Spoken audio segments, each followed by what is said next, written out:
क्या आप जानते हैं फ़ैरन में कितनी एक्स्ट्रा लूजिंग होनी चाहिए? गलती हुई तो पूरा लुक ख़राब हो जाता है। Hello guys, welcome and welcome back to my YouTube channel stitch in time.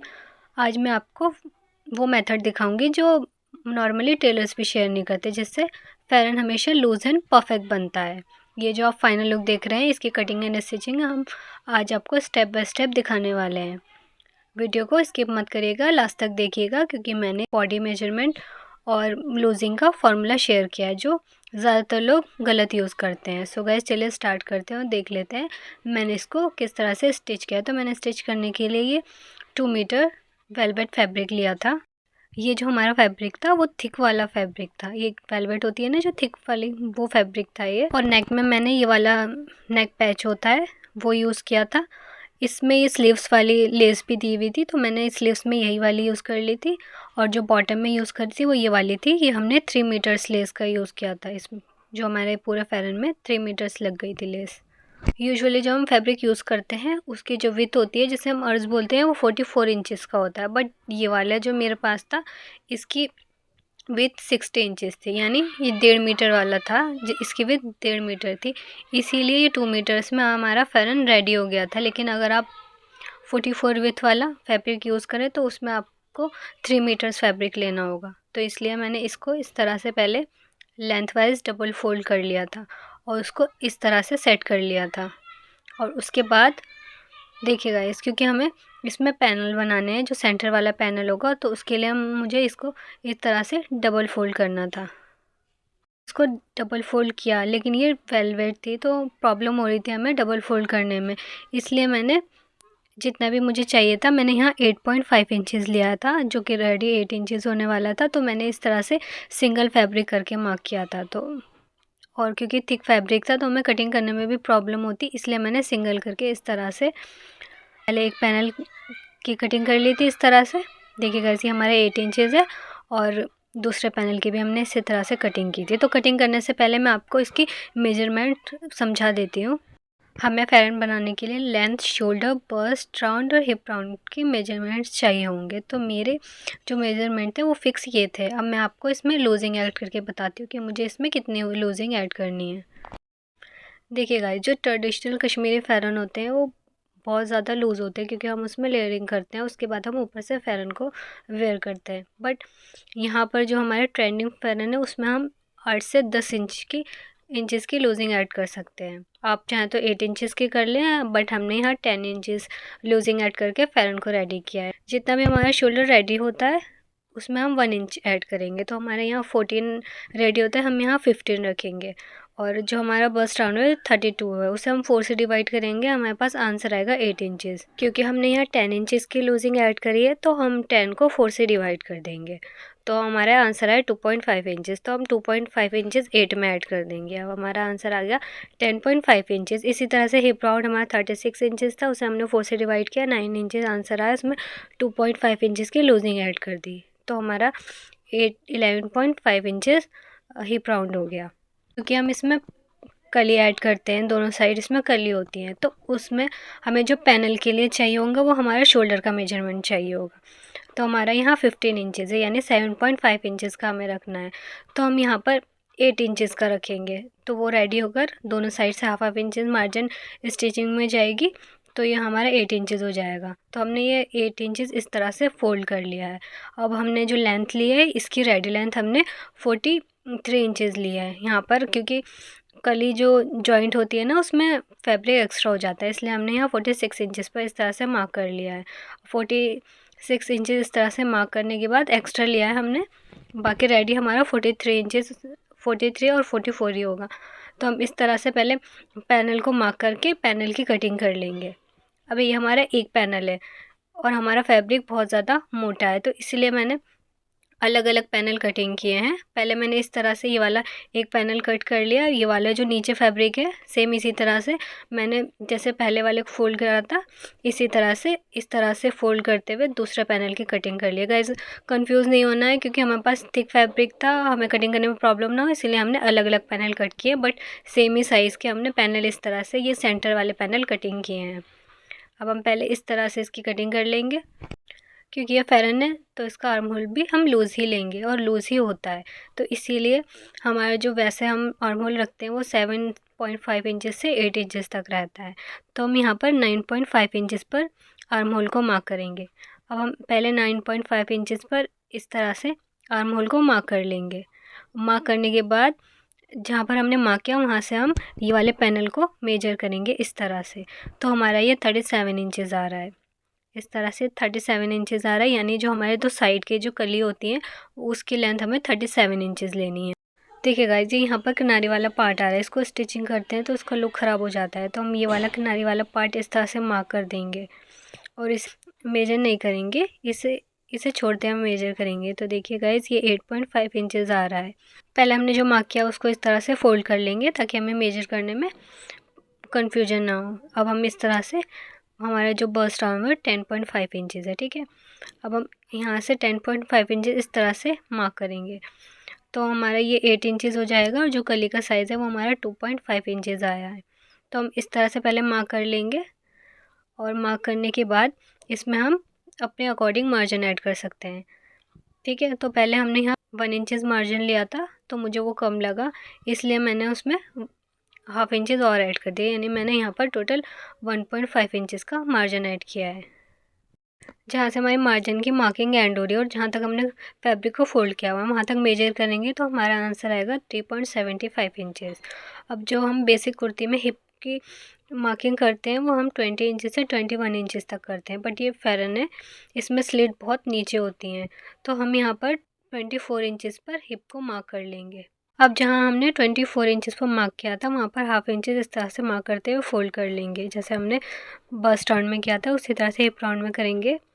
और उसके बाद हम हिप की मार्किंग करेंगे। तो हमारा हिप राउंड आया था 11.5 इंचेस, तो हम इस तरह से 11.5 इंचेस पर रखेंगे और उसके बाद इस तरह से मार्क कर लेंगे। यहाँ पर भी हम 1.5 इंचेस के इसी तरह से मार्जिन ऐड कर देंगे। फ़ेरन का जो बॉटम होता है वो हमारी जो बेसिक शर्ट होती है उससे बहुत ज़्यादा होता है, इसीलिए हम 17 इंचेस पर बॉटम को मार्क करेंगे और उसमें हमें मार्जिन की ज़रूरत नहीं है, बट हम फिर भी 1 इंचेस इस तरह से मार्जिन ऐड कर लेंगे। क्योंकि फ़ेरन लूज़ होता है इसलिए हमें हिप के मार्किंग की ज़रूरत नहीं है, लेकिन हमें सिर्फ समझाने के लिए कि हमें जो यहाँ की कली बनानी है वो लूज़ बनानी है। तो जो हमने मार्क किया उससे इस तरह से बाहर लेना है हमें मार्क को। अब हम इसी शेप में कली को मार्क करेंगे। अब देखिए, ये जो हमारा फैब्रिक है ये हमारा इस तरह से फैब्रिक बचा है, तब हम इसमें कली को मार्क करेंगे। तो पहले हम इस तरह से यहाँ पर रखेंगे और इसको स्ट्रेट मार्क करेंगे, जिससे हमारा फैब्रिक स्ट्रेट हो जाएगा। हम इधर साइड कली का जो चौड़ा वाला पार्ट है ना उसे मार्क करेंगे। तो हम 17 इंचेस में से 8 इंचेस को माइनस कर देंगे, हमारा 9 इंचेस आंसर आया और हाफ इंचेस हमारा मार्जिन में जाएगा। तो हम 9.5 इंचेस नीचे मार्क करेंगे और 37 इंचेस इसकी लेंथ थी, उसको लेंथ को इस तरह से मार्क कर लेंगे। मार्क करने के बाद जो हमारे कली का जो पतला वाला साइज़ था वो था 3.75 इंचेस। तो हम इस तरह से 3.75 इंचेस पर भी मार्क कर लेंगे और इन दोनों को इस तरह से मिलाते हुए हमारी कली की शेप आ जाएगी। इस तरह से मिलाते हुए मार्क कर लेंगे और उसके बाद इसकी कटिंग कर लेंगे। अब हमारे पास जो फैब्रिक का जॉइंट वाला पार्ट बचेगा, अब हम इसको पहले कटिंग करने के बाद जॉइंट वाले पार्ट को इस तरह से अपने साइड टर्न कर लेंगे। इस तरह से टर्न करने के बाद इस पर हम जो हमारा कटिंग वाली कली है ना उसको पहले सेट करेंगे। इस तरह से हम इसको सेट कर लेंगे। सेट करने के बाद ये देखिए इजीली आ जाएगी। उसके बाद हम इसकी इस तरह से कटिंग कर लेंगे। अब देखिएगा, ये जो हमारा नीचे वाला फैब्रिक है वो हमें स्लीव्स के लिए बच गया है। अब हम इसको इस तरह से डबल फोल्ड करते हुए सेट करेंगे, क्योंकि ये हमारा थिक फैब्रिक है, इस तरह से सेट नहीं हो रहा था, इसीलिए मैंने स्लीव्स को भी सिंगली कट किया था। तो इस तरह से डबल फोल्ड किया है। 9.5 इंचेस हमारा आर्म होल था, तो हमने यहाँ 10.5 इंचेस लिया है। बॉटम को आप अपने अकॉर्डिंग रख सकते हैं। वैसे हमने यहाँ 7.5 इंचेस रेडी किया है। इस तरह से मार्क कर लिया। जिस तरह से हमने यहाँ बिल्कुल भी स्लीव को शेप नहीं देनी है। जिस तरह से हमारा जहाँ तक आर्म होल आ रहा है, जो हमारे स्लीव्स का बॉटम आ रहा है, उसको इस तरह से मार्क कर लेंगे। और जो हमने स्लीव्स की रेडी लेंथ रखी है वो 21 इंचेस ली है। इस तरह से हमने मार्क करने के बाद जिस तरह से शेप आ रही थी उसी तरह से हमने स्लीव्स को कटिंग कर लिया है। पैरन में जो हमारे आर्म होल के पास एक ट्रायंगल शेप में फैब्रिक को ज्वाइन करते हैं, उसकी लेंथ हमने 5.5 इंचज़ लिया और विड्थ भी हमने 5.5 इंचज़ ली है। अब हम इसको 5.5 इंचज़ का इस तरह से बॉक्स बना लिया है और ये हमारे दोनों साइड लगेंगे आर्म होल पर। ये हमारा पैनल था जिसका सेंटर निकालने के बाद हमने नेक पैच को इस तरह से पिन से सिक्योर कर लिया ताकि जब हम इसको स्टिच करें तो वो इजीली स्टिच हो जाए। अब हम इसकी स्टिचिंग ऐसे करेंगे जिस शेप में हमारा नेक पैच है उसी शेप में हम इसको इस तरह से स्टिच करेंगे इधर साइड, और इस तरह से यहाँ पर भी हम शेप को फॉलो करते हुए इस तरह से नेक पैच को पहले फैब्रिक में स्टिच कर लेंगे।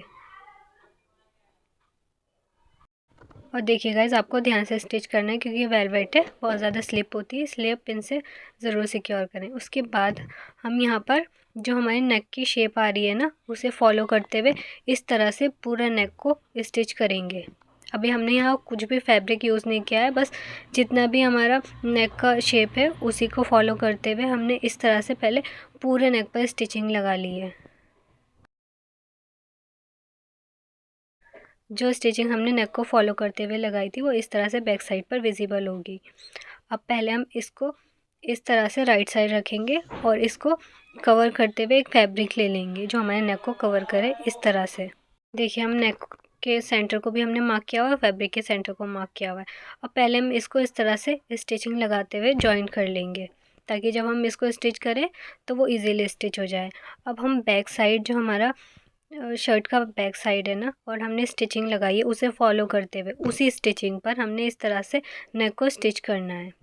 नेक को स्टिच करने के बाद हम इस तरह से बैक साइड रखते हुए पहले नेक की कटिंग कर लेंगे। नेक की इस तरह से गाइस, आपको बहुत ध्यान से यहाँ पर कटिंग करनी है, आपने स्टिचिंग को नहीं काटना है, सिर्फ जो हमने मार्जिन लेनी है वो थोड़ी सी लेनी है 0.25 इंचज़ की। इस तरह से अब हम इसमें कट्स लगा लेंगे ताकि जब हम नेक को टर्न करें तो इजीली टर्न हो जाए। अब देखिए गाइस, ये हमारा वेलवेट है, इसमें हमें हमारे फैब्रिक में थ्रेड नहीं निकलने हैं, तो इसलिए हम इस तरह से ये 1 इंचज़ का मार्क करते हुए 1 इंचज़ का मार्जिन हमने लिया है, इस तरह से हम नेक को कटिंग कर देंगे। उसके बाद इस तरह से हम इसको, जिस तरह से हम सिंपल नेक को रेडी करते हैं उसी तरह से ये नेक भी हमारे देखिएगा जितनी फिनिशिंग के साथ रेडी हो जाएगा। जो बैक नेक रखेंगे वो हम डीप नहीं रखेंगे, स्मॉल रखेंगे। तो इस तरह से हम 2 इंचज़ का नेक को रेडी करने वाले हैं, बट ये रेडी होने के बाद 1.5 इंचज़ हो जाएगा। पहले हमने इस तरह से फैब्रिक पर मार्क कर लिया है, उसके बाद हमने उसी पर मार्क करने के बाद स्टिचिंग लगा ली। उसके बाद जिस फैब्रिक को इस तरह से कट कर लिया है और यहाँ पर भी हमने सेम इसी तरह से 1 इंचज़ की मार्जिन लेते हुए कटिंग की है। उसके बाद हम जिस तरह से सिंपल कुर्ती के शोल्डर को ज्वाइन करते हैं, इसके भी शोल्डर को इसी तरह से हम ज्वाइन कर लेंगे। स्लीव्स में भी मैंने बहुत ही कम मार्जिन लेते हुए इस तरह से फोल्ड कर लिया है स्लीव्स के बॉटम को। अब जो हमारे नेक पैच के साथ स्लीव्स की लेस दी हुई थी उसको इस तरह से रखते हुए मैंने स्टिच किया है। दोनों स्लीव्स में मैंने इसी तरह से रखते हुए लेस को अटैच किया है। अब देखिए गाइस, हम जो पैरन में पैनल को ज्वाइन करते हैं, यानी जो हमारी कली है उसको ज्वाइन करते हैं, वो इस तरह से करते हैं। जो कली की शेप होगी वो इस तरह से इधर हम इस तरह से रखते हुए ज्वाइन करेंगे और जो स्ट्रेट वाला पार्ट है वो इधर साइड आएगा, यानी फिटिंग के साइड जो हमारा स्ट्रेट वाला पार्ट आएगा और जो हमारी शेप वाला पार्ट है वो जॉइंट होगा। देखिएगा, ये हमारे पास स्लीव्स है और ये हमारी दोनों कली हैं, दोनों हमने रॉन्ग साइड ली हुई हैं। और ये इस तरह से लेंगे हम। पहले जो हमारा कली वाला पार्ट है वहाँ पर इस तरह से हाफ इंच मार्क कर लेंगे और जहाँ हमारी स्लीव्स आ रही है ना उसको पहले इस तरह से रखते हुए ज्वाइन करेंगे। इन दोनों को इस तरह से मिलाते हुए ज्वाइन करेंगे और जो हमने मार्क किया है वहाँ तक छोड़ देंगे, यानी हाफ इंचेस छोड़ते हुए हम इसको स्टिच करेंगे। जहाँ से स्टार्ट करेंगे हम वहाँ से स्टिचिंग को लॉक कर देंगे और जहाँ नीचे वाला पार्ट है वहाँ पर हाफ इंचेस का गैप देते हुए इस तरह से पहले दोनों पैनल को यानी दोनों कली को स्टिच कर लेंगे। अब देखिएगा, ये जो हमारा ट्रायंगल वाला पार्ट है ना उसको इस तरह से रखेंगे। इस तरह से रखने के बाद पहले हम ये वाले कॉर्नर को यहाँ से रखते हुए यहाँ से स्टिच करना स्टार्ट करेंगे और यहाँ पर भी हम हाफ इंचेस का फैब्रिक छोड़ देंगे। जहाँ से हम स्टार्ट करेंगे वहाँ से हम लॉक करेंगे और जो हाफ इंचेस का नीचे गैप देंगे वहाँ पर भी हम लॉक करेंगे, लेकिन हाफ इंचेस का गैप दे देंगे। अब जहाँ से हमने ये ट्रायंगल वाला पार्ट जॉइन करना स्टार्ट करा था, दोबारा से वहीं से स्टार्ट करते हुए यहाँ तक स्टिच करेंगे, और यहाँ पर भी हम हाफ इंचेस का गैप छोड़ देंगे, यानी हम यहाँ पर हाफ इंचेस छोड़ते हुए लॉक कर देंगे इस तरह से। यहाँ हमने स्टिच किया और ये हमारा हाफ इंचेस का हमने लॉक इस तरह से लॉक करने के बाद छोड़ दिया। देखिए ये इस तरह से शेप में आ जाएगा। ये जो स्लीव्स का बॉटम है ना, वहाँ से स्टिच करना स्टार्ट करेंगे, और ये जो हमारे ट्रायंगल वाला पार्ट है ना, वहाँ तक ही स्टिच करेंगे, लेकिन हम यहाँ पर भी हम हाफ इंचेस का गैप दे देंगे। हाफ इंचेस का गैप देने के बाद उसे लॉक करेंगे। यहाँ से हमने स्लीव्स के बॉटम से स्टार्ट करा, उसके बाद ये जो हमारा आएगा हम उसको इस तरह से रखते हुए हाफ इंचेस का मार्जिन ले लेंगे, और उसके बाद यहाँ पर हम स्टिचिंग को हाफ इंच का गैप देते हुए लॉक कर देंगे। अब देखिए ये पूरा इस तरह से स्टिच हो जाएगा। अब जब हम इसको इस तरह से टर्न करेंगे तो सिर्फ ये वाला पार्ट बचेगा स्टिच करने के लिए। अब हम पूरा इसको यहाँ से लेकर यहाँ तक स्टिच कर देंगे। ये इस तरह से हम पूरा यहाँ तक स्टिच करते हुए लॉक कर देंगे। ये हमारे देखिए इस तरह से स्टिच हो जाएगा। अब यहाँ शोल्डर से हम 20 इंचेस पर मार्क करेंगे। ये जो हम यहाँ पर पॉकेट अटैच करने वाले हैं, तो जो हम फेरन में पॉकेट लगाते हैं वो थोड़ी नीचे होती है, वैसे हम 20 इंचेस से 22 इंचेस तक मार्क कर सकते हैं। हमने यहाँ 20 इंचेस पर इस तरह से मार्क कर लिया है। ये हमारी पॉकेट है जिसको हमने विड्थ हमने 6 इंचेस ली है और इसकी लेंथ हमने 9 इंचेस ली है इस तरह से। उसके बाद ये हमने 2 फैब्रिक सेम इसी तरह से रेडी कर लिए हैं, क्योंकि पॉकेट है तो इस तरह से हमने रेडी कर लिए हैं। आप चाहें तो इस तरह से राउंड मार्क कर सकते हैं, बट मैंने यहाँ पर इसी तरह से रेक्टेंगल शेप में पॉकेट को रेडी किया है। यहाँ से हमारी पॉकेट स्टार्ट हो रही है, वहाँ से लेकर इस तरह से 1.5 इंचेस पर मार्क करेंगे, और जो हमारी पॉकेट की ओपनिंग वाला पार्ट है ना, वो हमने 5 इंचेस इस तरह से लिया है, और उसके बाद 5 इंचेस का हमने सेंटर निकालने के बाद 2.5 इंचेस पर इस तरह से मार्क कर लिया है, और जहाँ हमने 2.5 इंचेस पर मार्क किया है वहाँ पर इस तरह से हमने 1.5 इंचेस पर मार्क कर लिया है। 1.5 इंचेस पर मार्क करने के बाद इस तरह से हमने स्लीव्स को राउंड शेप दे दिया है। अब हम ये वाले पार्ट को जो हमने मार्क किया है इस तरह से, जो हमने मार्क किया उस पर इस तरह से रखते हुए सेट करेंगे, यानी जो हमारा फैब्रिक है उसका राइट साइड रहेगा और जो हमारी पॉकेट का वाला फैब्रिक है उसका रॉन्ग साइड लेते हुए इस तरह से जो हमने 1.5 इंचेस पर मार्क किया था और जो 20 इंचेस पर मार्क किया था उसको इस तरह से मिलाकर रखेंगे और सेट कर लेंगे।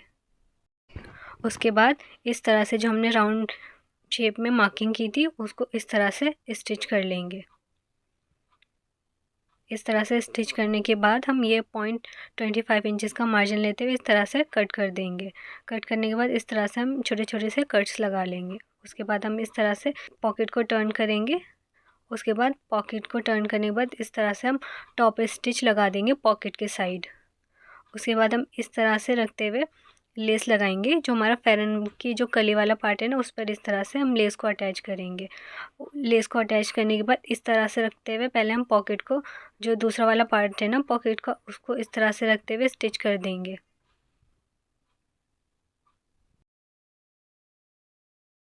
अब जहाँ पर हमने पॉकेट स्टिच किया उसको इस तरह से पहले टर्न कर लेंगे। उसके बाद हम इसको इस तरह से सेट करेंगे। टर्न करने के बाद इस तरह से सेट करेंगे।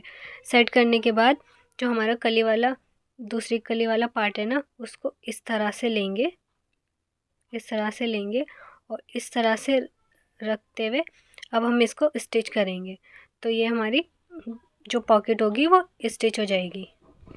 इस तरह से रखते हुए हम इसको स्टिच करेंगे, और हम जो हमने बॉटम को फोल्ड करना है वाली मार्जिन छोड़ते हुए 10 से लेकर 12 इंचेस तक हम इसके स्लिट को रेडी कर सकते हैं। तो हमने यहाँ 12 इंचेस पर स्लिट को रेडी किया, इसलिए मैंने यहाँ पर ये मार्क किया हुआ है, यहाँ पर मैंने स्टिचिंग को लॉक कर दिया है। अब देखिए हम इस तरह से रखते हुए कली को जॉइंट करेंगे। तो ये हमारे जो स्लीव्स हैं उसको हम पहले स्लीव्स के सेंटर को मार्क कर लेंगे। इस तरह से पहले हम स्लीव्स के सेंटर को मार्क कर लेंगे। स्लीव्स के सेंटर को मार्क करने के बाद पहले हम इस तरह से जो कली वाला पार्ट है उसको इस तरह से रखते हुए सेट करेंगे। ये हम इस तरह से राइट साइड लेंगे, और उसके बाद ये वाला जो हमारा सेंटर पैनल है उसको राइट साइड इस तरह से लेते हुए, शोल्डर है उसको हम स्लीव का जो हमने सेंटर को मार्क किया उसको इस तरह से रखते हुए हम पहले स्टिच करना स्टार्ट करेंगे। देखिए यहाँ से शोल्डर से हम स्टिच करना स्टार्ट करेंगे और इसे हम लास्ट तक स्टिच कर लेंगे। दोबारा से जहाँ से हमने स्टार्ट करा था वहीं से इस तरह से रखते हुए लास्ट तक स्टिच कर लेंगे और दूसरा वाला साइड पे हमने सेम ही स्टिच करना है। देखिए कली जॉइंट करने के बाद ये इस तरह से आ जाएगा, तो हमने पूरा अच्छे से इसको पहले इक्वल कर लेना है। उसके बाद यहाँ पर हम बॉटम को फोल्ड करने वाले, जो हमारे कुर्ती का यानी फ़ैरन का बॉटम है उसको हम इस तरह से डबल फोल्ड करते हुए स्टिच कर सकते थे, बट हमने यहाँ पर डबल फोल्ड ना करते हुए, क्योंकि इसमें बिल्कुल भी थ्रेड नहीं निकल रहे थे। इस तरह से देखिए बिल्कुल भी थ्रेड नहीं निकल लेते, इसीलिए मैंने इसको इस तरह से सिंगल फोल्ड करते हुए बॉटम को रेडी कर लिया है। देखिए गाइस, जो हमारे फ़ैरन होता है उसकी स्लिट 10 से 12 इंचेस तक होती हैं, तो हमने यहाँ 12 इंचेस की स्लिट को रेडी किया है, तो इसलिए मैंने यहाँ से नीचे से इस तरह से 12 इंचेस पर मार्क कर लिया है। वहाँ तक जहाँ तक हमने मार्क किया वहाँ तक स्लिट को स्टिच करके लॉक कर लिया है। उसके बाद देखिए गाइस, ये हमारा बैक वाला पार्ट है और ये फ्रंट वाला पार्ट है। अब हम ये वाली लेस को इस तरह से रखेंगे, जो हमने बॉटम को फोल्ड करने के लिए स्टिचिंग की थी उस पर इस तरह से वाली लेस को रखते हुए स्टिच करेंगे और इस तरह से इसको कॉर्नर बनाएंगे। दूसरी साइड भी इसी तरह से कॉर्नर बनाते हुए जो हमने फोल्ड करने के लिए स्लिट और बॉटम को फोल्ड करने के लिए स्टिचिंग की थी, पूरे स्लिट और बॉटम पे ये वाली लेस को अटैच कर लेंगे और दोबारा से हम इस तरह से रखते हुए उस पर डबल स्टिचिंग लगा लेंगे। सो गाइस, ये था proper Kashmiri style pheran cutting and stitching का कंप्लीट मेथड। आई होप आपके लिए ये वीडियो हेल्पफुल रहा है। अगर आपके लिए ये वीडियो थोड़ा सा भी हेल्पफुल रहा है तो प्लीज़ वीडियो को लाइक करें, इस वीडियो को अपने फ्रेंड्स एंड फैमिली मेम्बर्स के साथ शेयर करें और कमेंट करके बताएं कि आप नेक्स्ट कौन सा डिज़ाइन देखना चाहते हैं। और अगर आपने अभी तक चैनल को सब्सक्राइब नहीं करा है तो प्लीज़ चैनल को सब्सक्राइब करें, क्योंकि मैं इसी तरह की वीडियोज़ लाते रहती हूँ। अपना बहुत ज़्यादा ख्याल रखिएगा, मुझे दुआ में याद रखिएगा।